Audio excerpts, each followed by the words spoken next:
Jimmy, a cruel way to lose the game. Definitely. We set up with a 4-2-3-1 formation, hoping to get Zach Clough and Stephen Dobbie into the game. Not particularly playing them wide, but hoping to play them off Kane Woolery. I didn't think we got particularly great possession before the sending off, but we were sort of resilient enough to keep Reading at bay, and we're hoping to get more and more into the game. The sending off changes all that. We had to we played a couple of different formations then, still trying to get into the game. Ultimately, the backs to the wall defence that all 10 players had was terrific by the players, great attitude and approach towards it. And Ben Amos in particular had a fantastic comeback game from injury, and it was always going to take something special to beat him, and that's the way it turned out. In terms of, obviously it was a crucial moment, the sending off. What was your view on that? Well, I've only seen it live and not seen it back, but when Rob seemed to go in for the tackle, the ball ended up in the direction that Rob was intending to play it. So to me, he seemed to play the ball.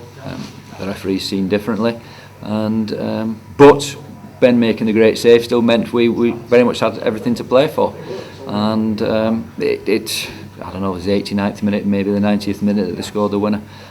So it was really disappointing for the players, because they did work hard to as a group to be hard to beat.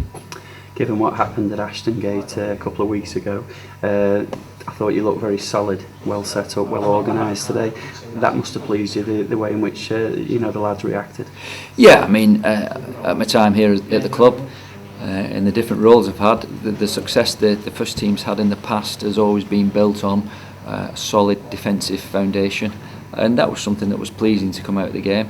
And I think that's why all the players were so disappointed in the end to concede to the goal the way they did at the time they did. But we've got a game Tuesday at Brentford, so I think it gives them something certainly to bounce back with, and knowing that if they can be hard to beat in games, they've got a chance of getting points out of them. Since the Bristol City game, is that something you've done a lot of work on in training, the defensive side of the game? We've done quite a bit of work on our defensive shape and 11v11s, just to make sure we're practising as a team, as units within the team. So these are areas we've looked to work on, and we will continue to work on them. Obviously, it's a quick turnaround with Tuesday's game, travelling down to Brentford on Tuesday.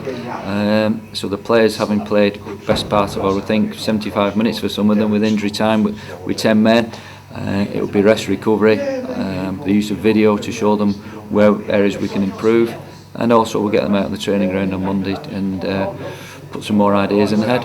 A lot of talk since you've been given the interim management role, that obviously youth will be given its chance, and once again today Niall Mayer came in. How do you feel he did?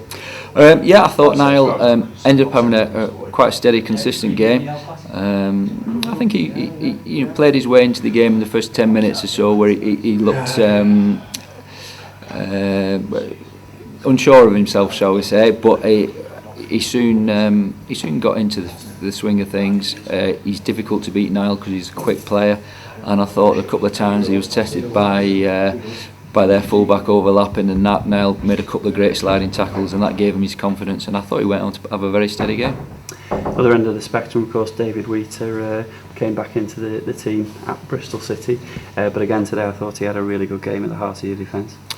Yeah, he did indeed. He organised the players around him. Seems to be a magnet for the ball when it's in the air, and so I thought he did very well for us. But the other pleasing thing to come out of the game from my point of view is we had I think it was 4 academy graduates on the pitch in the starting 11, and in total 6 players under the age of 22 on the pitch in the starting 11, and I was going to try and get young Alex Samazade on the pitch, and to be fair, Peter Reid, being the experienced head, recognised that Reading were perhaps getting more free kicks and looking to put more balls into our area, and said Big Emil would be perhaps the man to help clear the danger. It was just ironic, the fact within 2 or 3 minutes of him going on, if that, Reading scored what turned out to be the winner with a fantastic strike. Thanks very much, Jimmy.